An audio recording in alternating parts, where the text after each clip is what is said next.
আমরা পার্ট 1-এ দেখেছিলাম এই বিদ্যা কিভাবে ছোট ছোট বাচ্চাদের চুরি করে। এরপরে লাকি দেখে এক বিদ্যা শিশুকে ঝুলিতে ভরে নিয়ে যাচ্ছে। লাকি লুকিয়ে লুকিয়ে সেই বিদ্যার পেছনে যেতে শুরু করে। বিদ্যা শিশুটিকে নিজের বাড়িতে নিয়ে আসে। লাকি সবকিছু দাঁড়িয়ে লক্ষ্য করছিল। কিছুক্ষণ পর এক মহিলা আসে ওই শিশুটিকে দুধ খাওয়াতে এবং 10 মিনিট পর সে চলে যায়। কিন্তু কিছুক্ষণের মধ্যে এক পুরুষ আসে এবং শিশুটিকে নিয়ে চলে যেতে চায়। লাকি বাইকে করে তার পেছন পেছন যেতে থাকে এবং ফোন করে পুলিশকে সব কথা জানিয়ে দেয়।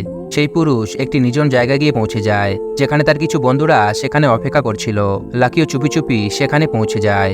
কিন্তু যখন সে শিশুটিকে তোলার চেষ্টা করে তখন চারিদিক থেকে তাকে ঘিরে ফেলা হয়। কিন্তু লাকি আগেই রেগেছিল, কারণ তার নিজের সন্তান 10 দিন ধরে নিখোঁজ ছিল। সে সবাইকে খুব খারাপভাবে মারধর করে এবং সেই লোকটিকে ধরে ফেলে। কিন্তু পুলিশকে দেখা মাত্র সে পালাতে শুরু করে। লাকি দৌড়ে গেট বন্ধ করে দেয়। পুলিশ দুজনকে ধরে ফেলে এবং তাদের জেলে নিয়ে যায়। জিজ্ঞাসাবাদের পর জানা যায় দেবাকর নামে একজন লোক শিশুদের নিয়ে যেত।